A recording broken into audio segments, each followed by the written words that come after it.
Então vamos voltar a falar desse assunto coronavírus.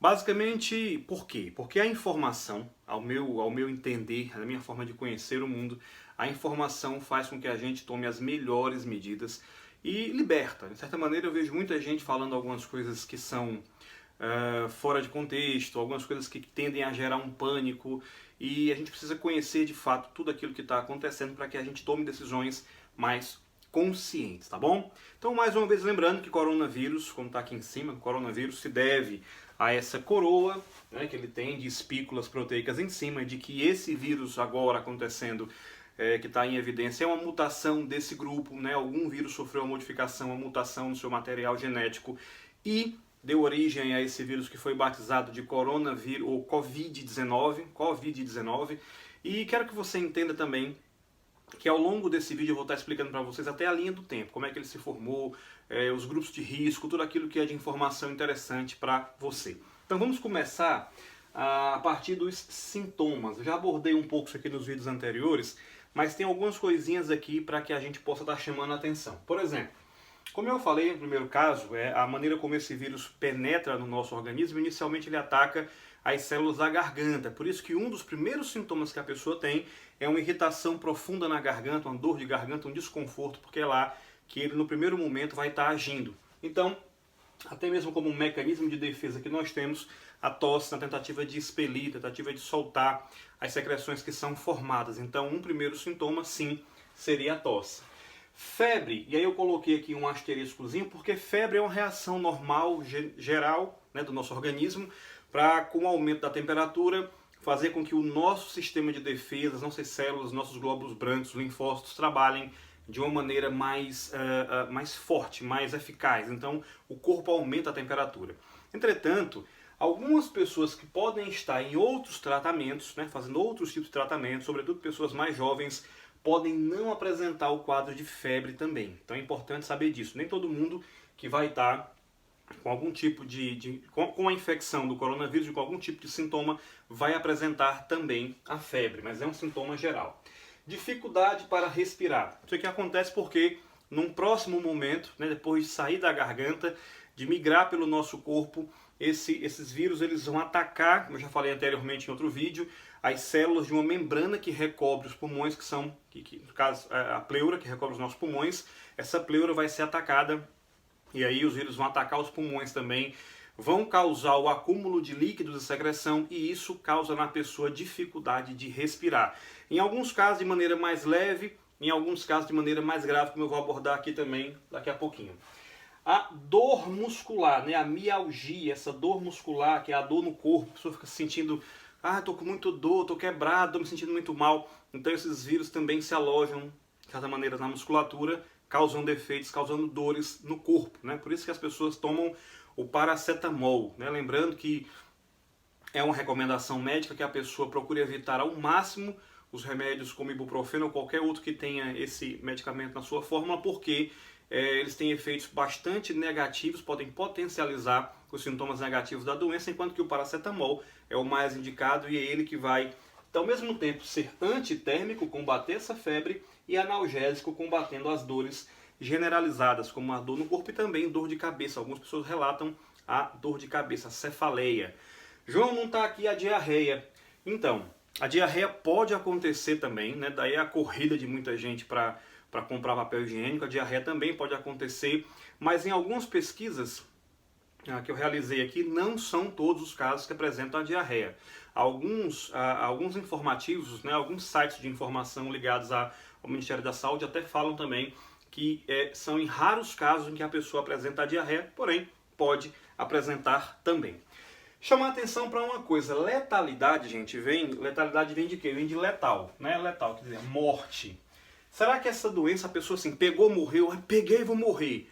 Não, tá? A letalidade ela está girando em torno de 2 a 3%, e eu vou explicar também no próximo gráfico aqui que essa letalidade tem a ver com a idade. A gente sabe que quanto mais jovem, maior o metabolismo, maior a chance de recuperação, e a pessoa, quanto mais idade ela tem, menor seria o seu metabolismo e menores são as chances também de recuperação. Então a letalidade desse vírus, ela anda ao redor, média geral, de 2 a 3%. Ou seja, não é uma letalidade gigantesca, não significa pegou, morreu, tá bom?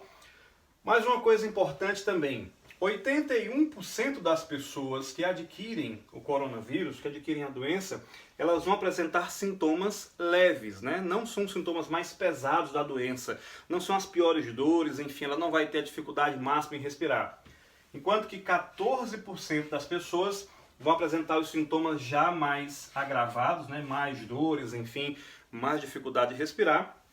E em torno de 5%, lembrando que isso aqui é uma média geral, não é exatamente 5%, sei que em cada 100 pessoas, mas 5% vão apresentar um estado crítico da doença. Nesse estado crítico da doença, aí sim, os riscos de morte são maiores.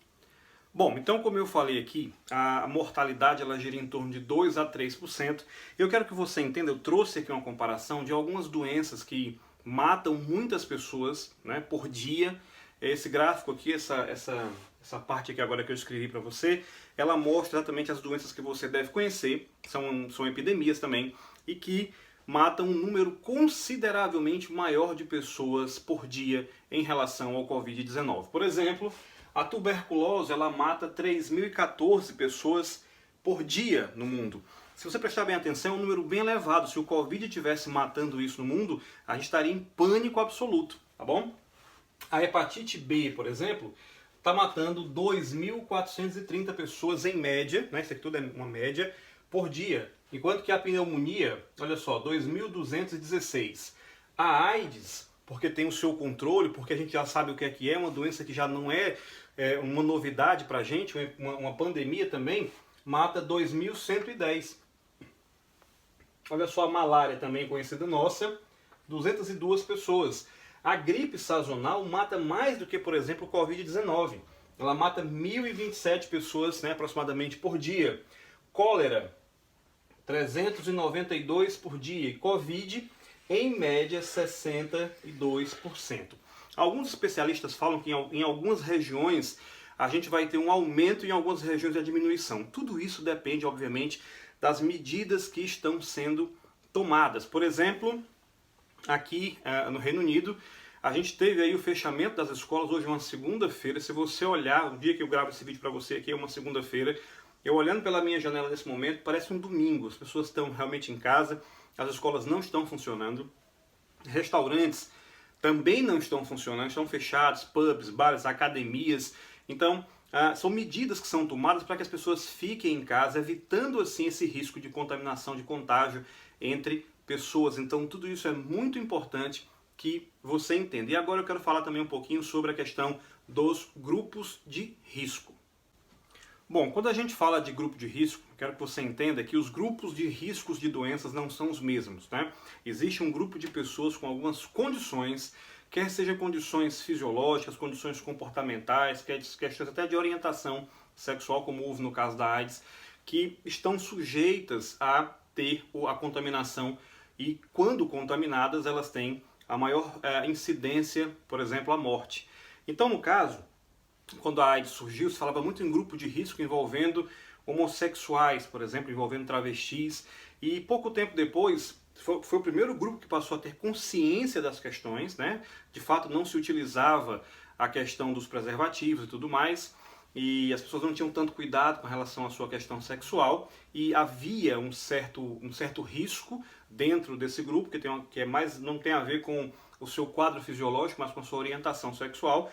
Passou a ser um grupo com mais cuidado, e me lembro de num segundo momento, os homens casados e infiéis, não vale a pena ficar de sacanagem aí pulando a cerca, passaram a ser os que mais eram contaminados, porque por um comportamento mais machista, faziam, né, o sexo fora de casa, muitas vezes com prostitutas e tudo mais, e traziam a contaminação para o seu lar. Então houve no Brasil muitos registros de mulheres que foram contaminadas pelo próprio marido. Então só para que você tenha uma noção, tenha um entendimento geral do que se fala de grupo de risco. Mas em se falando do grupo de risco específico para o Covid-19, a gente sabe que alguns grupos aqui, algumas pessoas que obedecem a certos quadros de patologias, elas devem evitar ao máximo o contágio, a contaminação, adquirir esse vírus, tá certo? Porque elas têm uma tendência maior à morte. Essa porcentagem que eu estou mostrando aqui no caso tem a ver com risco de morte. Então, por exemplo, pessoas que de alguma forma são portadores de doenças cardiovasculares,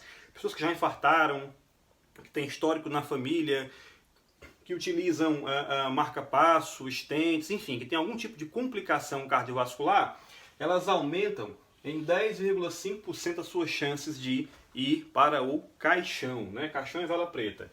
Diabetes, pessoas que têm diabetes, né? Seja tipo 1 ou tipo 2, elas têm 7,3% mais chances de vir a óbito.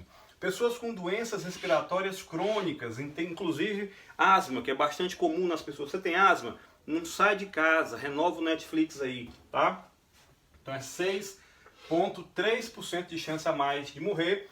Hipertensos, olha só que interessante, os hipertensos, 6%, e muitas pessoas, né? De acordo com a Organização Mundial de Saúde, temos muitos hipertensos no mundo hoje, então 6% de chance. E pessoas que apresentam câncer de alguma maneira, que estão em tratamento, que são pacientes normalmente que têm problemas com a sua imunidade, enfim, estão em tratamento, são pessoas que têm 5,6% a chance maior, né, do que as pessoas normais e não afetadas, que não têm câncer, de vir a óbito. Então é muito interessante que você se atente a essas estatísticas também. Então, entenda, algumas pessoas não entendiam essa questão do que é grupo de risco, ficavam achando, será que eu sou, o que eu tenho e tudo mais. Então, mais uma vez, esse vídeo ele é no sentido de esclarecer, de alertar, de fazer você ter um conhecimento maior para que você possa realmente ajudar a fazer o seu papel. E lembrando, mais uma vez, que eu acho que cada um faz seu papel no momento desse. Eu, como professor, eu como biólogo, meu papel é explicar isso aqui o máximo que eu puder para as pessoas que me seguem, para as pessoas que não me seguem. O teu papel é disseminar esse conhecimento. Então, manda esse vídeo para o maior número de pessoas possíveis que você puder, coloca nas suas redes sociais, tá bom? Mas não acabou não, eu tenho mais informação para te passar agora. Então vamos para mais uma informação importante, importantíssima, né? A gente tem ouvido falar, já te falei para vocês também aqui nesse vídeo, no vídeo anterior, que as pessoas, quanto maior a idade, mais chances elas têm de morrer. Mas eu quero que você entenda exatamente, numericamente, como é que isso funciona. As pessoas de 0 a 39 anos de idade, elas têm aproximadamente 0,2% mais chances de morrerem, ou seja, 0,2% mais chances de morrerem. Isso tem a ver com o seu metabolismo, com a sua capacidade de defesa. Já num segundo patamar, de 40 a 49 anos, 0,4%. Você percebe que já houve aqui um aumento significativo, apesar de serem números pequenos, 0,2, 0,4, mas há um aumento significativo sim. Nós temos aqui de 50 a 59 anos, 1,3%.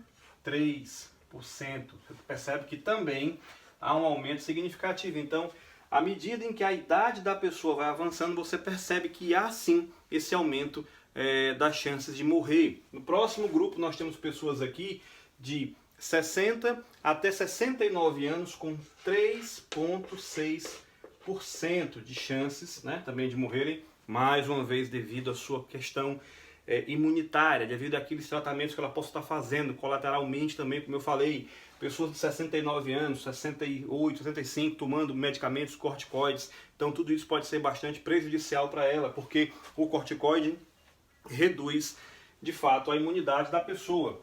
No próximo grupo, 70 a 79 anos, em média, um aumento. Essa pessoa tem 8% mais chances de morrer. Olha que aumento significativo, né? Um aumento de fato significativo. E no próximo grupo, quase 15%, 14,8%, as pessoas acima de 80 anos têm de virem a óbito. Então as pessoas com mais idade, pelo amor de Deus, tenham cuidado. Você que é responsável por alguém que tem mais idade, tenha cuidado. A gente tem visto aqui, eu saí para fazer um vídeo que vai estar postado também para vocês, ao redor aqui da cidade que eu vivo, aqui em Swindon, na Inglaterra, e eu vi uma quantidade grande, uma quantidade enorme de pessoas de idade andando na rua. Por mais que, mas eu não estou com ninguém, não estou tocando em nada, estou tendo cuidado, passeando com o cachorro, uma hora ou outra você acaba se descuidando. Então é melhor evitar, é melhor de fato proteger principalmente as pessoas de acordo com a maior idade que elas possam possuir, tá bom? E aí agora eu quero fechar esse vídeo contigo fazendo uma espécie de estudo da linha do tempo do que está acontecendo, e eu tenho certeza que isso, além de mais informações, vai tranquilizar você um pouco mais. Bom, então agora a gente vai fazer aqui uma espécie de timeline, né, uma linha do tempo do que aconteceu dentro dessa perspectiva do coronavírus. Inicialmente nós temos aqui em 31 de dezembro surgem casos em Wuhan, e nesse tempo as pessoas não sabiam ao certo se se tratava de uma doença. Havia um médico especificamente falando, Dr. Lee, que tentou alertar o mundo sobre isso, mas não foi muito bem ouvido na época, porque ninguém quer dar informação de que isso está acontecendo. Há especulações sobre a economia, que algumas pessoas tentaram abafar, de que os Estados Unidos podem estar usando isso contra a China, contra o seu poderio econômico atual de vendas, mas esse não é o caso desse vídeo.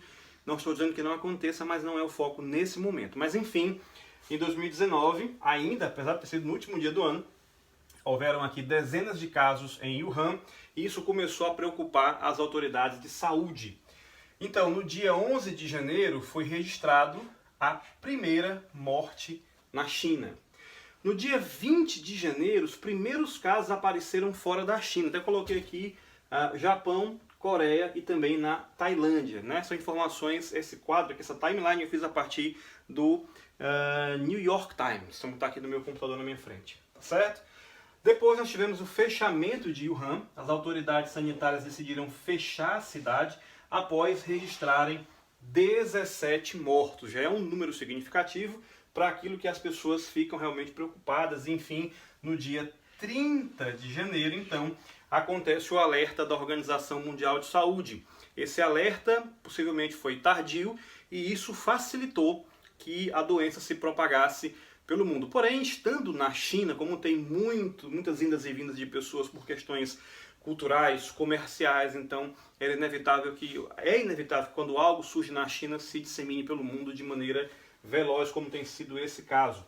No dia 2 de fevereiro, tivemos aí a primeira morte fora da China, que aconteceu precisamente nas Filipinas, tá? Olha que interessante também, aqui no caso, consegue ver aqui, no dia 7 de fevereiro, morre o médico que tentou alertar a humanidade sobre esse perigo, o Dr. Lee, né? Morreu e da doença. Olha que interessante, né? Que trágico para ele.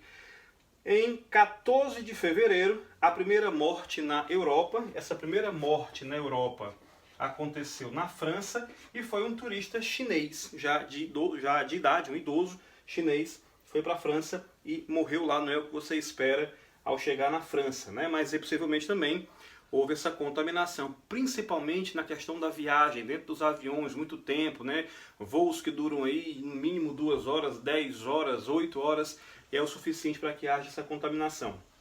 Nesse momento agora, a gente até pensa, e agora o que eu vou fazer? Vou voltar para o Brasil, me esconder lá e tal.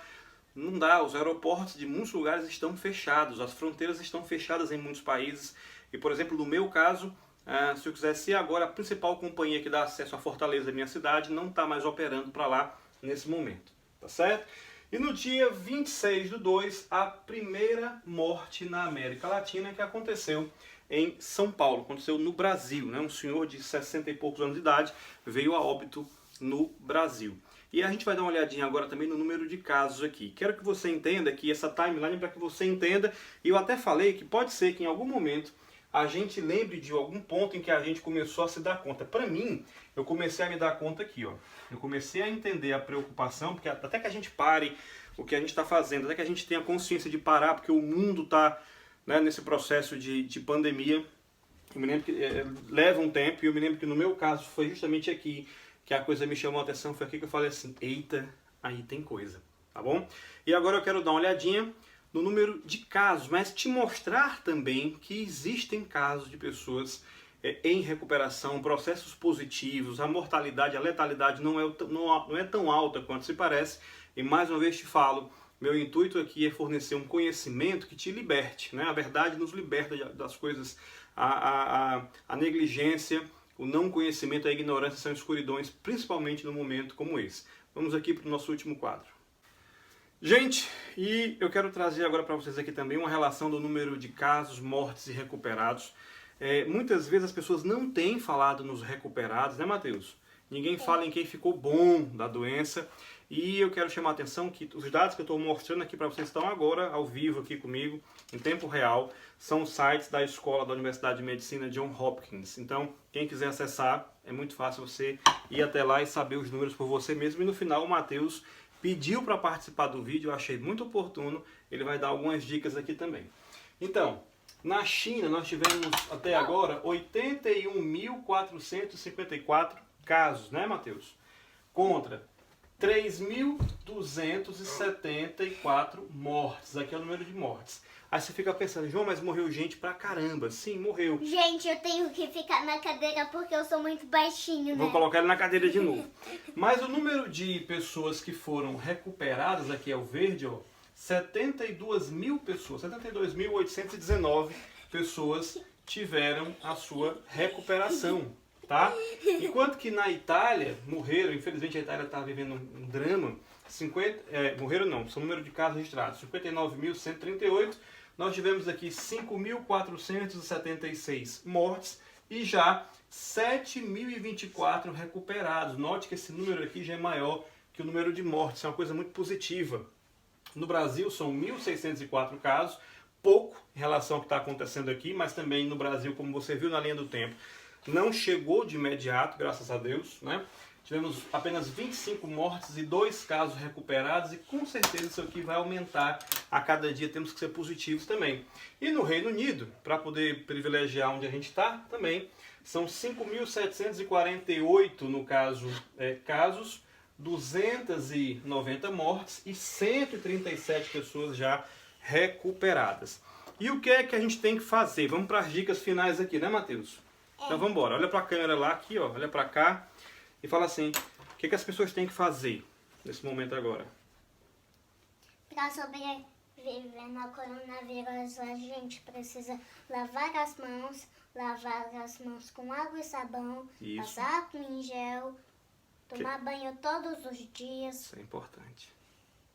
O que mais? Ficar em casa ou ficar na rua? Ficar em casa. E o que é que a gente faz quando fica em casa? Fica brincando? Ficar brincando e também Comendo muito. E também pode até ficar assistindo vídeo na TV. Pronto, a gente tem que ficar em casa, né? Por eles que a gente tem que ficar em casa, pela nossa família, pelo bem-estar de todos, tá bom? Espero que esse vídeo tenha trazido para você mais esclarecimentos, que chegue a mais pessoas. Então, grande abraço, um beijo no coração e a gente se vê aí no próximo vídeo. Dá tchau pro pessoal. Tchau! Mas antes, a gente tem que se lembrar de tudo isso que a gente fez hoje. Ok, solta um beijo pro pessoal. Beijo. Tchau, Beijo. gente. Tchau, gente!